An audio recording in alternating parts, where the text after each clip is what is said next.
I don't know, wiggle the cable. We are live. I hope people can hear us. We are live.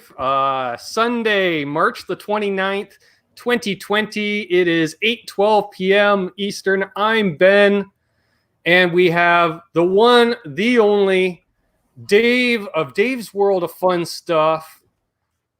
If there's a gooch out there, he'll find it, and it seems to come across his bench, and we've been gooched a bit here tonight too, folks. So welcome in, everybody, and welcome to Dave. Ben needs to learn sign language. Does everybody else in the world hear Ben except me? Like, can we figure that out? Establish that? Right. Yes. Can you folks out there hear me? I'm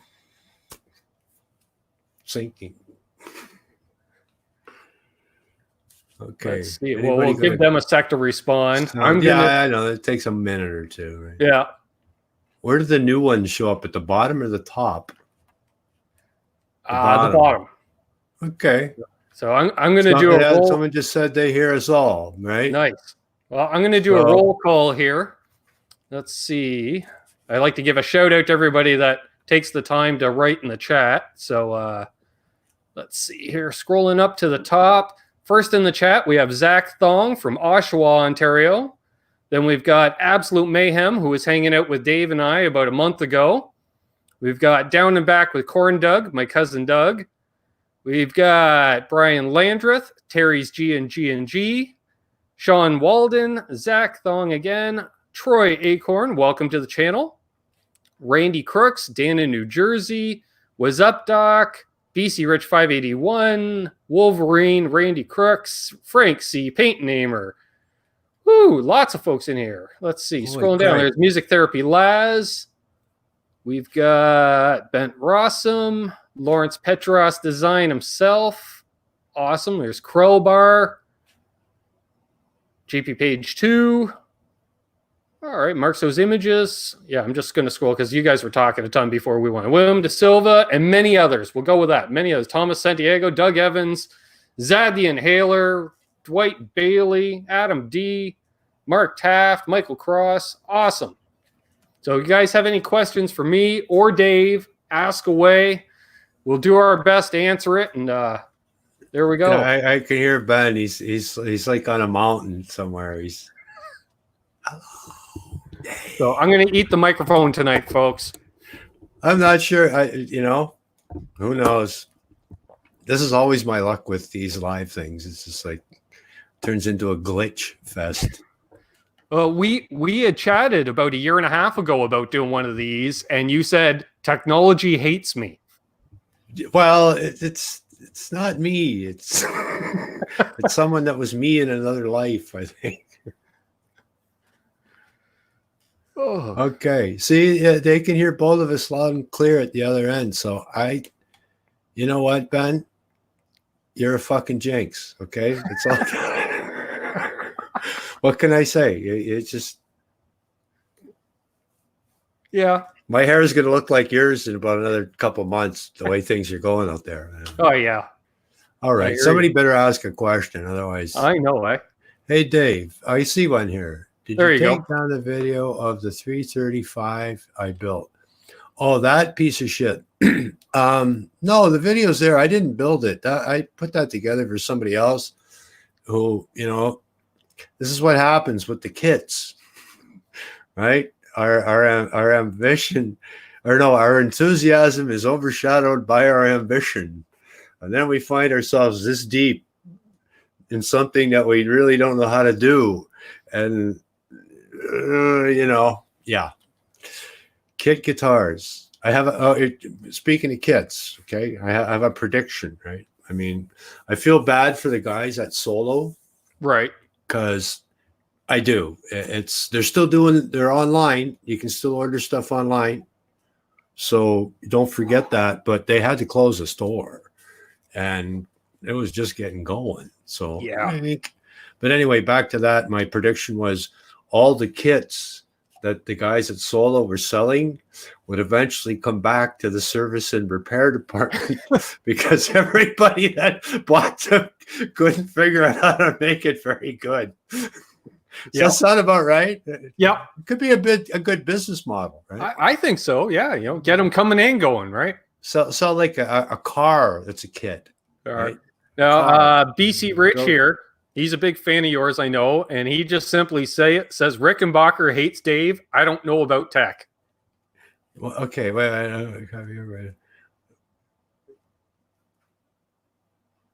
No, the guitars, Rickenbacker guitars, there's a certain twang, there's a certain tone, but they're hit and miss too, right? They're really good one, bad one, good one, bad one. Rickenbacker hasn't improved anything in decades, mainly because they don't have to. They have a complete market share. Every instrument they build gets sold. So why would you change anything? If everything you're making goes out the door the way it is, and has been for years, why would you change it? Yep. Last I heard, it was a 3-year wait for a Rickenbacker. Yeah. Gee, I really wish I could hear you better, Ben. This sucks a big freaking elephant weenie. I hate to say it. I hear you. Okay. I understand. I'm reading along with you. Yeah. So maybe if I shut up. No, that don't work. Here. That don't work. None of that works. There. Laz says it's over. Phil McKnight can attest to that kit build and cheap guitar setup service money. That's right. Yeah. Phil McKnight's worked on a bunch of them too. Phil, yes. Thank you, Phil. I bought a kit and it really didn't work out very well. Now what do I do? Yeah. Can you help me? Right? Exactly. Oh, we got another one from Mayhem. Okay. Question for Dave. Any more videos like the beer bread video now that we're on lockdown? Maybe do a video on how to sanitize a guitar. Oh, no. You guys seen me do that before. Rubber gloves and I don't know, man. Let's stay off the virus type top of the topic. We've had enough of that to last us at least another 6 to 10 weeks, so they say. That was my joke. It's just, yeah. Okay. Oh, that's a cool one. It shows up on the screen. Not a question, but a concern. I saw Dave cook a beautiful prime roast a couple of years ago, then slice it like lunch meat and smother it with gravy. It broke my heart. Hey, to each his own. It's a hillbilly holiday up here. Come on. Yeah, exactly. All right. Okay. Lawrence has to leave. LPD pedals. Talk to you tomorrow, buddy. What else we got going on here? How many people? Oh, this is always a good one, Ben. I know you did this, but everybody just type in where you're at, where you're from right now. I always like to see that. That's always a cool thing, just to get an idea how big the world is. Yeah, we got 53 people watching right now. How many? 53. Okay, that's pretty cool. Yeah. What's Dave's favorite type of guitar to work on? I saw that one. Yeah, from Ben. I'll take a Telecaster and a P bass any day. Yep. If you can't make those work, you're out of luck. Yeah. Isn't it? Hey, there's my lovely sister Amanda in the chat. There you go. All right, let's see. Let's scroll up here since people are all typing in. We've got Chris from Spain. Welcome. New name on the channel. Napanee, Westlock, Alberta, Eugene, Oregon, Burville, Rhode Island, North Carolina, Kansas, DeSoto, Iowa, Cheektown, Vegas, New York, Clearwater, Florida, Saskatchewan, New York, Fernwood, BC, Dublin, Ohio, St. Catharines, Kitchener, Rochester. Wow, it's good to see the Canadian folks. Oh, yeah. I did not know. I was not knowing. Yeah, Plainfield, Ontario, Oshawa, Ontario. All the knuckleheads are in here tonight. There you go. Buffalo. Cool. Okay, that's great. Okay, maybe Ben has a question for me. What did we have? What did we have for lunch? What's for lunch? I skipped lunch, but I had some burgers before we went live. I went and hit a drive-thru. I'm not sure what to do. They closed the restaurants. Yeah. So it's like, what do we do? I know. Yeah. When There's they a lot come more time for alive, sandwiches, everybody but you pretend we can't buy see anything or at hear the them. stores to Okay, make there's sandwiches. yeah, okay, I get it. Serious question for Dave. What was the guitar that had, where I missed it, that had to travel the most to get to your door? I nixed that. There's been a few people that have come quite a ways and asked me to fix their stuff, but it's always by land, and they always drive away with it. Shipping guitars for setup and repair are, unless it's the same weather, right? Unless when it's the same weather in Texas as it is in Ontario, then you might get away with it. Otherwise, it's not a good idea. I had one guy who was up here vacationing from the States who came to Toronto on a vacation and said, hey, I'm going to be in Toronto. I'm going to be here for a week. You know, and he was driving. It was summertime. That's cool. It's usually just downtown folks, downtown Toronto. You know, it's mostly friends and friends of friends and people that I've done work for in the past that have told a friend. I don't really advertise, just so everybody knows. Like I don't have a store and I don't have a website. And I think there might be a couple of crappy Kijiji ads that, you know, for whatever they're worth. But that's it. It's built from the ground up. Started doing work for friends, other musician friends. That's the beginning of it. I was going to say, one of the guys that tunes into both of us quite regularly, Bobby Lopez, you did a finish repair on his Cherry Burst Les Paul, I want to say a year and a half ago. Yeah. Do you know him? Yeah, I see him in the chats all the time. Okay, cool. And he's like, Dave worked on my guitar. And I'm like, awesome. Okay. Well, you know, I mean, I'll say this too. It's always nice when a fan who's local, right? Like I said, somebody who's close enough to reach out and go, I'd like to come and have you work on my guitar. Right. The other cool thing is, it's been said to me in the past, you know, I'll trust a guy who's actually willing to put his work out there on the YouTube for people to see. Right. Sure. And, you know, I could pre-produce this shit and cut and edit and make it like a Hollywood frickin' dream movie, guys. And those are the videos I really hate because I can tell they're doing it because I worked in the movies. Everything doesn't always turn out properly, right? It's not always a win. It's not a Disney film. And a lot of the how-to movies out there, it's pretty much, you can tell, well, would they show the movie if things didn't go well? Right. Right? Would they, oh, this is a fucking disaster. Well, we're not going to show that. Can't show that. Right. People get the wrong idea. Yeah. Yeah, we won't mention maybe a certain channel that also has a tool company, you know, and repair business or yeah, it's always the most intricate intricate repair that turns out to be the most fabulous. Right? Oh, dang. It's like that home renovation. Yeah. You can do it yourself. You can make a new bathroom. Look, here's all the stuff. Just buy it from us. Yeah, exactly. Give a shout out here to Revolutions, aka Tommy, Tom's son. He's a big fan of the channel. Thank you very much for the donation. There you go. It usually goes to tell Ben before we started this, but he's got to split that with me. That's right. 90-10, I think, was the deal we cut. I'm buying lunch next time. That's it. I'm Colonel Tom Parker. It's okay. Yeah. It's a good story there. Good Elvis story. Come on, we'll tell a good story. Unless somebody comes up with a good question. Okay, so once upon a time, Elvis was considered for the role in the movie A Star is Born. The role eventually went to Chris Christopherson. Okay.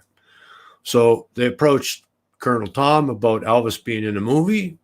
And at that point in time, in that point in history, they offered Elvis $1 million to play that role. Okay. And that was an unprecedented amount for any actor to be in anything. And Colonel Tom's response was $1 million. That's pretty good. What's Elvis get?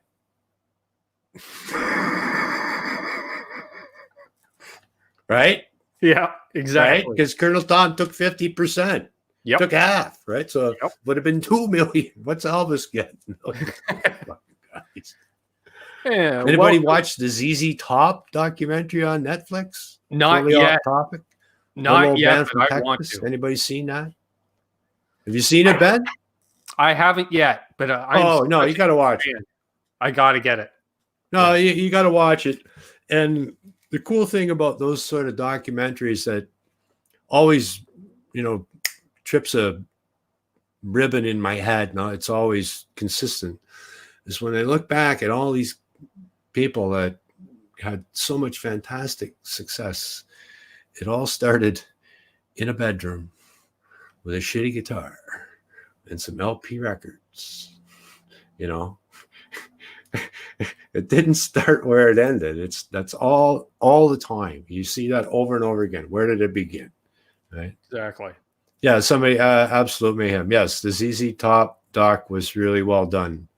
And I'm happy to say that a friend of mine here in Toronto, who's soundman extraordinaire, he did the sound on that documentary. Nice. And my cousin's being a shithead by asking if I've seen ZZ Top live. No, Doug. I know I was supposed to be with you at the ZZ Top show. They played a free concert at a NASCAR race. Before the race starts, they did a concert. I was supposed to go, but my bitch of an ex wouldn't let me go on the trip that year. So, yes, somebody just got thrown under a bus. Yeah. Oh well. All right. Feel free to back that bus up too. Yeah, I got to scroll down to the bottom here. There's just a lot of people here hanging out. I guess they're just listening to us go on. Yeah, kind of talking to each other, and it is a community in that respect. We got 70 people watching here, and I see a bunch of people joining in. So hello to everyone joining in late here. Any questions, ask away. Whatever. What are we doing tomorrow? Yeah. Same thing as we did today. Yeah. Only different. I'll make a video. Something. And personally, I know that on my channel, I have done nothing for a number of reasons. There's been nothing to do. Right. I'm a little depressed and concerned about what's going on. So my mind isn't really where it should be these last couple of weeks. But I am going to get back to it. And I am actually going to repair all my shit that I've been looking at forever, because I'm always too busy fixing everybody else's stuff. And I go, I'm going to get to that one day. No, the day has come. That was somebody said, how did I get into guitar repair? That's the best story ever. I love this story. Okay, so I was probably maybe 12 years old. Okay, and I had been banging on a shitty acoustic guitar for a couple of years and been taking some lessons. And so my dad actually bought me an electric guitar. And it was sort of like it was a big surprise. I didn't know that he had bought it. I didn't go to the store. I don't know where it came from. Who knows, right? I don't even know what it was. It was white. I remember that. And it wasn't a brand name or, it was like something. But it was electric. And I was the type of kid, and just to digress sideways a little bit, probably the reason I got so good at doing special effects is because I was the type of kid that used to take everything apart. As soon as you got that action toy that had a motor and it was a part. I sometimes got things back together, but mostly I never did. So my dad buys me this electric guitar, right? So I'm at home playing it for a few days, and that part of my brain, I got to take this all apart and figure out how it works. So I've got everything out of it. I've got the pick guard off. I'm looking at the pickups. The controls are hanging out. The neck is off. The strings are off. It's all in like 40 pieces. And I'm looking at it on the bed, my bedroom. And I realize that if I don't get this fucking thing back together and working, my dad is going to kill me. And that's basically how it started, right? Nice. And then, you know, you take it apart a few more times, you get a little more confident, right? Then you take somebody else's apart, and you fuck theirs up for them. Oh, sorry. I can't get your guitar back together the way it was when you gave it to me. Yeah. Right. But that's it.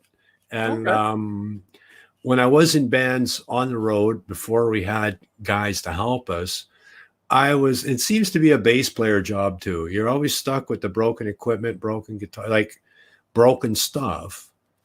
And back in those days, going from town to town, playing bar to bar, place to place, if your stuff broke and you couldn't play, they didn't pay you. Yeah. Even to the point where you're fired. Yep. And if they didn't pay you, then there was no gas money or nothing to eat or anything to get to the next place. And your stuff is still broke. So what happens, you get pretty good at fixing stuff. Otherwise, you're going to be in big trouble. And that's part of it too, right? We always had to make our own stuff work and operate and be functional before we were good enough or making enough money that maybe we had a couple of guys that, you know, could deal with stuff. But you tuned your own guitars, you set up your own lights, you set up your own PA. Maybe you had one guy to flick the lights and hopefully play with the sound so that it didn't sound as bad as it probably did. Yep. Anyway, onward. Do or die, right? As my dad would always say, shit in your pants, jump in and swim. Not necessarily in that order. Sure. Okay, here's one. Dave, do you tilt the P-bass pickup to match the neck radius? I do not. And I'll tell you why I don't. And there's a bit of a thing going on there. If you look at the real vintage P-bass pickups, they had staggered pole pieces. Pole pieces were higher than the others. And if it's a pickup like that, yes, I would suggest matching the radius of the fingerboard. And you'll see that the magnets end up being the right distance from the strings. But as time went on, the magnets got better and the pickup technology got better. And basically what happened is you don't need to do that anymore. It's if you can tell me if the strings sound different volumes, you got a real good ear. But if you see vintage style pickups where you have one magnet sticking up higher than the other, compensate for different string outputs, that would be when to angle that. Otherwise, just straight across. Sure. No problems. Especially through a couple of SVTs and a pair of 810 cabinets. I don't think you'll hear the difference. True. Any more coming down the pipe there, man? Yep. What's it say? Question for Dave. Breaking guitar that you had to tell the owner the guitar is gouged. I don't think that's ever really happened. The only thing that's really ever been heartbreaking is the fact that the guitar was just shit to begin with. Any real decent guitar that's worth the time and effort can be done, right? Even if it's a restoration, right?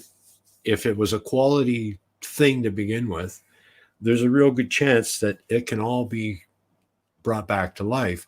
But the problem is with a lot of stuff, it wasn't quality even when it was new. So it's just shine that turd. It's never going to shine any more than it is. Oh, but I do have a good story about that, about probably the most expensive guitar that I worked on that I really sort of crapped my pants a little bit. This is a pretty decent story too. Gibson Mark IV or Mark V, I can't remember, but it looks like a big semi-hollow body cutaway arch top, sort of like a Birdland or, you know, a really, really beautiful jazz guitar, and probably worth maybe $10,000, even like back then, like the high-end Gibson stuff. And the old guy that brought it to me, he had babied this thing to death. And what had happened, he had the case open and he was putting the guitar back in the case, and the lid flipped down and the latch went dink into the top of the guitar.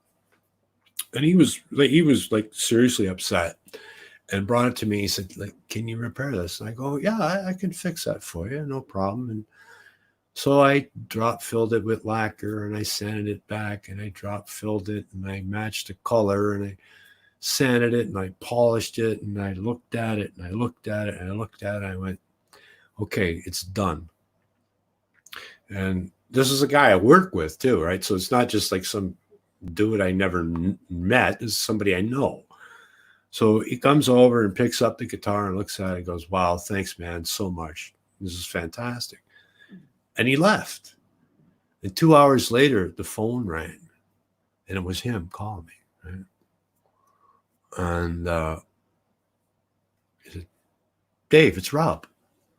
I go, what's going on, man? Like, what's up? He goes, man, he goes, I'm home here with my guitar, and me and my buddy are looking at it.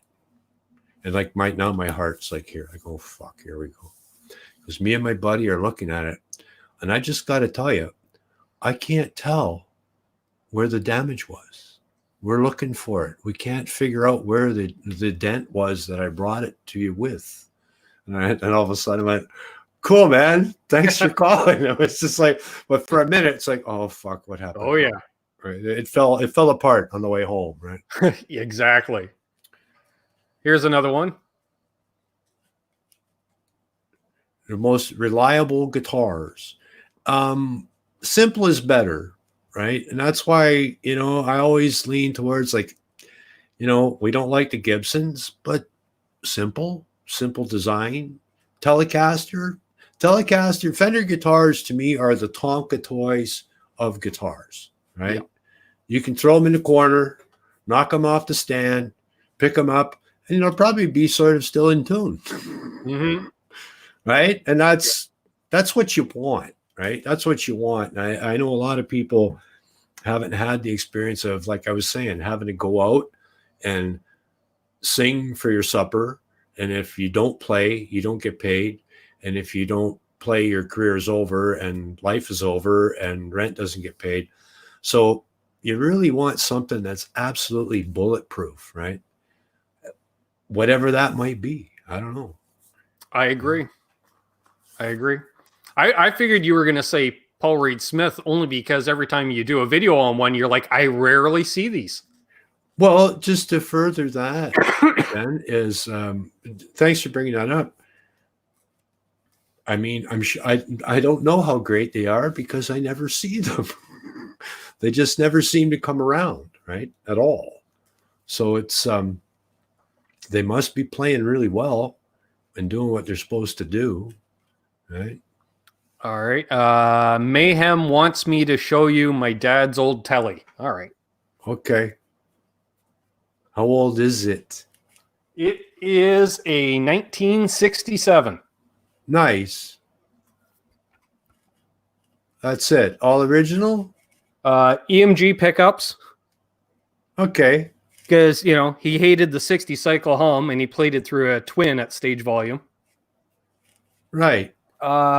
Second set of frets, third nut, you know, the usual stuff. I get it. But see, that's back to what we're talking about. Like nowadays, even back in the 80s when it was just like, oh, frets are worn out, refret. It would always happen. Sure. But now, the price point of guitars is at a level where it's just like, gee, $300-400 to fix that $300 or $400 guitar, that ain't cutting it. And because the market has been flooded and overwhelmed with so much product, you know, I'm under the opinion too that my good friend Mike Zimmerman and I have had this conversation. Mike is, you know, one of my mentors with the repairs thing. I've said this before. If I'm Luke Skywalker, Mike is like Yoda, right? So, and we've talked about this, and we're pretty much under the impression that all the guitars worth repairing have pretty much been repaired, and that would include your dad's telly. You get what I'm saying? Like anything that was actually worth fixing, it's already been fixed. Yeah. And so now you're left with a kid who bought a Mexican Strat for $400 on Kijiji, and they come to you and say, well, it doesn't play very good. Well, all your frets are worn out. Yeah. Well, what do I do? Well, put in new frets. How much is that going to be? More than another guitar. Right? It's just not, the price point's just not effective. Right. So, and Leo designed these things to be tools. Like he thought originally the reason for the bolt-on neck was if the frets wore out, you just get a new neck and bolt it on. You're right about that. The idea was they would never be refretted. You just put a new neck on it and go again, just like new tires on a car. Same idea. But hey, we keep going. There's love. Yep. You know, but once again, I mean, if you look through my channel, there's some pretty fiddly jobs I've done on some vintage stuff. And to further what I just said, those jobs used to be all the time. Like there used to be old guitars that were worth fixing. Either they're gone to the dustbin or they've all been fixed at this point. Right. And how much fun is it rewiring a vintage hollow body wiring through an F-hole? How much fun is it? The only thing that'll hold you back from that is lack of patience. That's all I'll see. That's all, you know. It's like I couldn't have a thing, and it's like I want to patience, a little bit of patience. Yeah, and a little bit of know-how too, right? I mean, it's not easy. It isn't easy, but it's not the end of the fucking planet. Right. Yeah, I agree on that. It can't be any worse than putting in like some of those pickup systems in the acoustics where you got to do a bunch of work, like for the jack to go out through the rear strap button. And you sort of, that one's like sort of getting used to working backwards in a mirror. Right. You know, it's just up is down, left is right. It's just like, and the other thing about that is too, I'll just say that about those jobs. By the time you get through it all, you actually have become really good at it. And then it's done. And then you don't do another one for a long time. Right. So I catch myself many times where there's a little trick that I forgot that I used the last time because it's been 8 months since now I remember. That's old age. That's old age. Right? My brain has become like different compartments of bullshit, right? So there's one spot back here that does special effects. Then there's another big lobe here that plays bass. And then over here, there's some guy that knows electronics. But you can't use all that at once. Right. You can't, you can't it's like, okay, oh yeah, now I'm going to pull out that piece of my head that knows about electronics. We're going to use that today. Got to get some questions going, Ben. There we are. What do you think of Hamers? Hamer. Okay. The overseas or the original ones? The original ones. The original ones. Okay. At one point in time, I was managed by a team of guys in a band I was in out of Detroit, and they were very in with the guys at Hamer, and they brought us a bunch of guitars to try, right? We were in Michigan in a recording studio, and I thought they were pretty decent guitars, but at the time it was like the thing where if you didn't have a Fender or Gibson, right? Mm-hmm. You were sort of like, well, you're not going to be a rock star with a Hamer, right? Right. There ain't no rock, right? But all the guys in the Romantics who I was friends with years ago, and that's back to the management team I was involved in, all the guys in the Romantics played them. And they're some good kit. I don't know about the overseas stuff. I think it just went that way. Probably. Right? And I wouldn't be remiss if I didn't ask, and I was sucking up, wearing this shirt tonight. What's it like working with Russ? What is it like working with Russ? Okay. How can I describe that relationship? Russ and I are like brothers from different mothers, right? It's when Russ and I are together, it's that brotherly sort of camaraderie, right?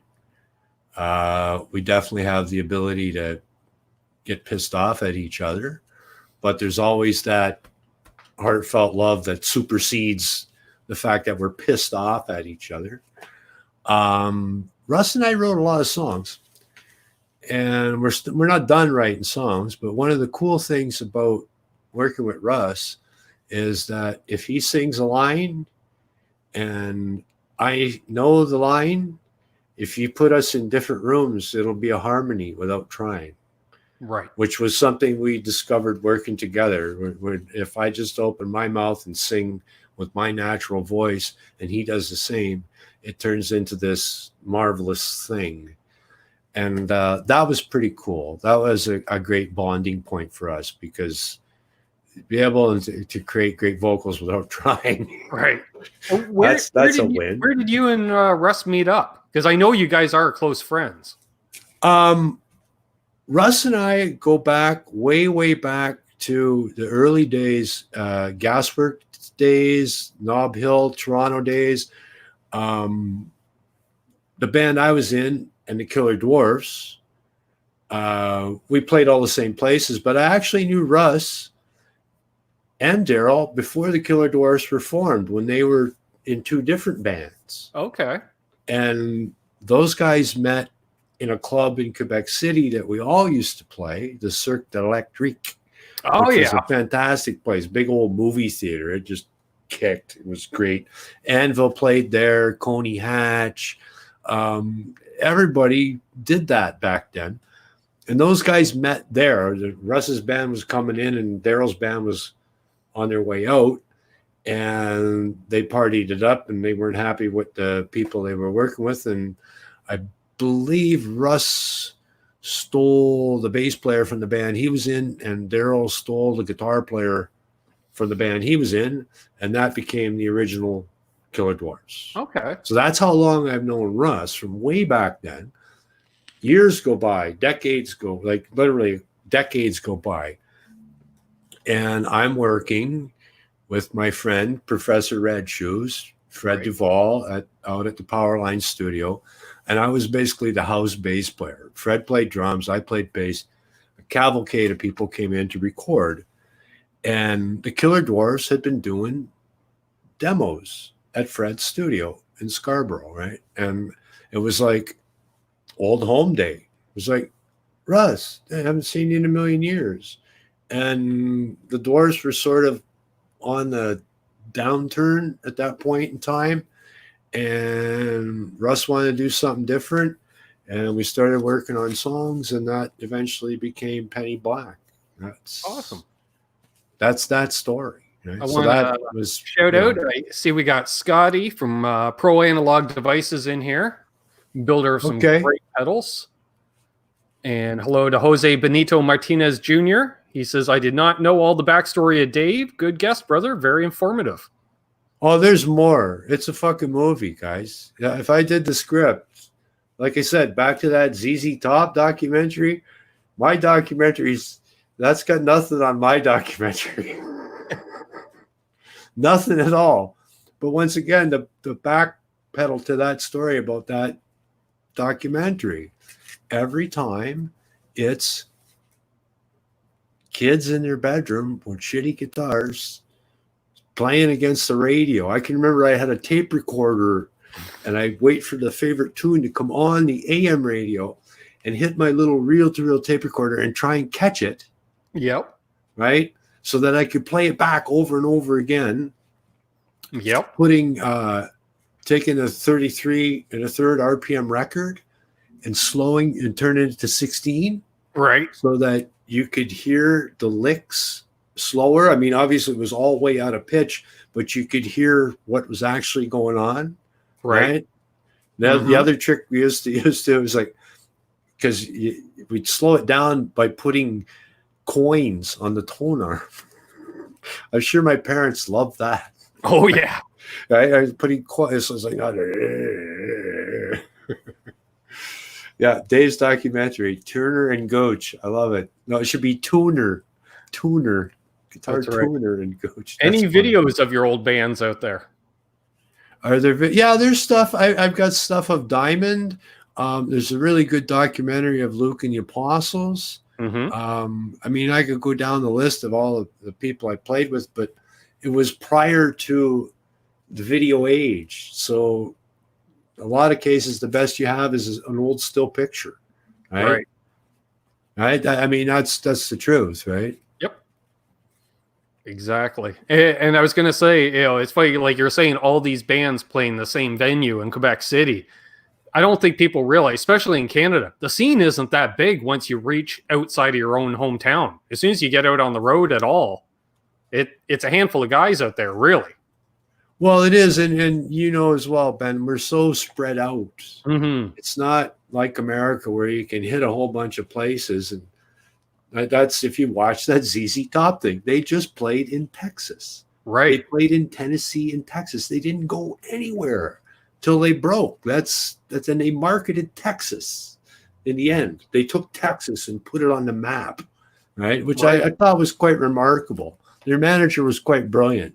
He took the hillbilly cowboy Texas thing, the cowboy hats, that whole stuff, and they branded it, right? And if you watch that documentary when they do the ZZ Top worldwide Texas tour, right? I saw that tour. And it was amazing. They had like a real bison and a longhorn cow and vultures and like real animals on stage, right? It was just like unbelievable. They did it. Nice. They took something that nobody knew about, turned it into a brand. Here's we got here. Dave. What just happened there? Oh, there we are. Ben and Dave. Mike Hull is an awesome guitar player. Yes, he is. Yes, Mike is a very awesome guitar Still player. out in Winnipeg. Yes, he took a spot in the military, I believe. Yeah. Yep. I don't want to sling dirt, but him and Russ hate each other. Having hung out with each of them individually. You want to know? You want to know what Russ's nickname is for him? What? The Nazi. Right? Yeah. I could tell you the stories. Here's a really good one, right? They're in California and they're making their record. Right? They're making their record in California and they've got Andy Johns, world-class producer. Oh, what's that? My printer's decided to clean itself while we're having. So they're making the record. And according to Russ, things weren't going very well. And Mike was basically the issue. So Mr. Johns pulled Mike aside and told him and said, you know what? I'll have you gone tomorrow. There'll be somebody else playing guitar and you'll be back on a plane. It gets ugly, right? It gets ugly at that level. It gets to be no fun. And I can contest to that. Because once you get to the point where you actually have a record deal and you're good enough that the companies or company likes you, you instantly become a brand of potato chips. Okay. Right. You could be plain chips. Maybe your barbecue or salt and vinegar, or the potato chip company is going to sell potato chips. And maybe they're going to sell a lot of your flavor of potato chips, or maybe they're not. At that point, they try to convince you if you're plain potato chips, maybe you should be salt and vinegar. Right? Salt and vinegar chips are selling really, you know, you're just a product. You're just a thing in a box with shrink wrap on it. Yep. Dancing puppets and, you know, as music, business, separate words. Exactly. There will always be music. There's people right now, as I'm talking, who are banging a piano, hitting drums, playing guitar, singing, playing whatever, horns. Music is happening right now. Yep. The business, it's a whole other thing. Yep. Music, business, totally different. And I'll see you, Mitch.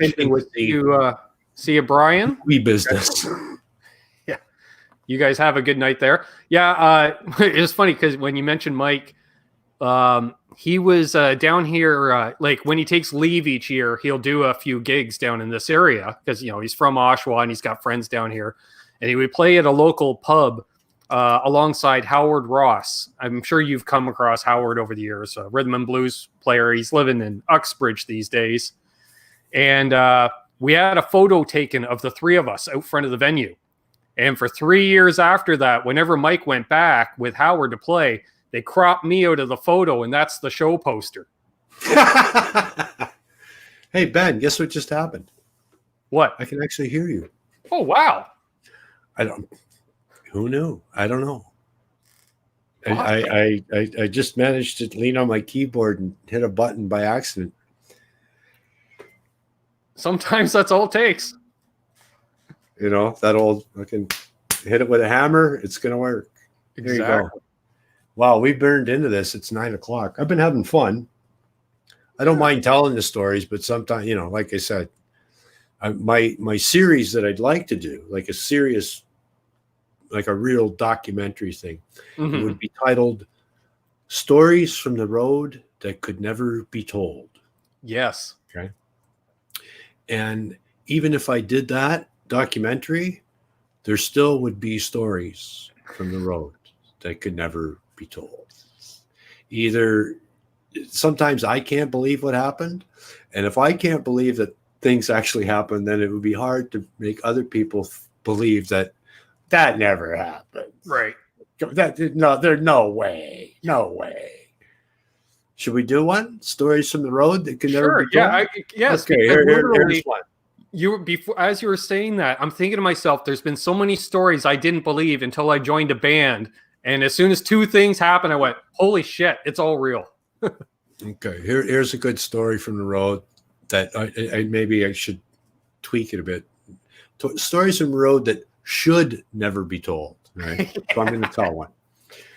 So we pull into, you know, and it gets blurry after a while, but some place, northern Quebec, it may have been Val-d'Or, Quebec, possibly, or, you know, I don't know. It's a big blur, but you pull into these places, and a lot of these towns, they don't get nothing, right? You're it, right? You're it. There's a new band in town this week, woohoo! And then, you know, weekends, people go out, and through the week, they check you out, and then by the weekend, if you're any good, they fill the place up, right?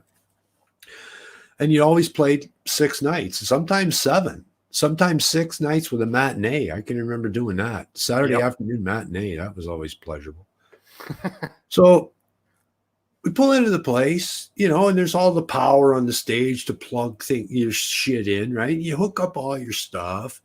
And, you know, we play the first night, and it's a Monday night. Like I said, it's a smattering of people, and you're still tweaking things, but excuse me, everything, all the amps and everything, our guitar amps, and just sounded like shit. They just sounded awful. Like, just, you know, we struggled on through the first night, and it's sort of like, no big deal. Nobody knew anyway. And then you get up the next day and you go down into the club and you try to figure out what the fuck is going on. Like, why does a Marshall stack sound like fucking, right? What's going on here, right? So we didn't figure it. So we did the second night, and things were just, it was really getting bad, right? Like, it was just like to the point where the amplifiers on stage were just like cutting in and out, and the PA sounded like shit, and things just weren't working right. So finally, day 3, right? The stories from the road that should never be told. Day 3, we go back down to the bar, everybody, the whole band, because that was at the point in time too where you used to get to rehearse in the club, right, in the afternoon, right? Because it was closed. So you could have a full-on rehearsal and write songs and just so we go down again and we're figuring it out, and then we didn't want to turn on all our lights to rehearse. We want to turn on the house lights, right? So I go fucking around behind the bar, right? You know, there's those dimmer switches. The dimmer lights. Yeah. Well, guess what? Everybody's amplifiers were plugged into fucking dimmers behind the bar where they had plugged shit in. And it's like I'm turning up the dimmers and the amps are getting louder as the lights are cut. It's like your own personal Variac. Well, how the place didn't burn down or an amplifier didn't cook and blow up, I don't know. But anyway, it was like, okay, I get it now. We plugged into the wrong plugs. There's others, right? No, these are the plugs for the stripper lights. Right? We plugged into the strippers light show. It's like, oh fuck, yeah, baby. Yep, fun stuff. Okay.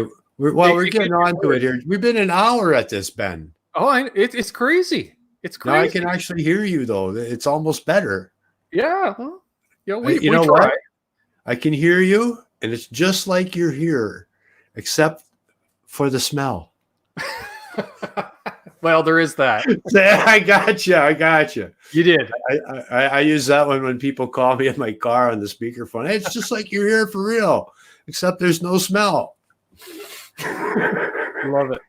I was thinking, there's nothing worse than showing up for a venue you never played before, and you're like, okay, so where's the power for the band? And they're like, there's that one outlet behind the riser. Yeah, that too. Yeah. We used to bring, you bring your light show in, and you got to tie into the main thing in the basement, right? Yeah.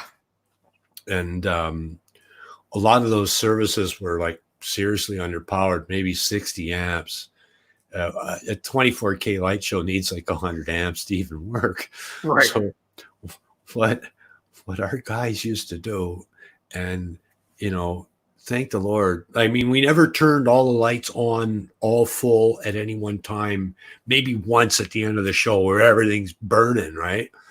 But they would take, the bolts and the C-clamps that you use to hang a light. They take that bolt out of there, and that's the exact same size as those big fuses. We pull the fuses out and put bolts in there so that we wouldn't blow the fucking house power when we wanted to. No, I'm not joking. I used to be the guy tying it in, right? One time I came out with just like a screwdriver handle. Face all black. Yeah. The handle on this, the whole end of the screwdriver was vaporized. Right? Okay, nice. Let's try that again. Anyway, man. No, stories from the road that should never be told. Yep. Does it sound like a series? I'd like to go back and reenact it, right? I'd like to go like back and like, how they do it. Right. Right? Get some comedian to play me. Who would be that? Who would play Dave in the movie? Well, you know what? If he drops a few pounds, Dave Foley. If I drop a few pounds. I think Dave Foley would be great playing you. Oh, Christ. Although, you may have to wear some platform shoes too, right? So. Whatever. Yeah, there you go. I like to get some, do it like animation, right? Stories from other, but do it all like cartoons, like Homer Simpson, right? Right. I like that idea. That's probably even easier, right? Yeah. Yeah. So the band shows up. You see this shitty van. Everyone piles out. Exactly. SD Designs asked, Ben, you met Johnny Marr at NAMM 2020 or 2019? That was at NAMM 2020. Cool. Seth Rogen as Dave. Okay. Getting a few No, choices. actually, that's one person I haven't done a film with, but I've done quite a few films with some pretty cool people. If you think the music business is fucked up, you got to try the movie business. Yeah, tell me. I have some the family. movie business eclipses anything fucking stupid that you can imagine.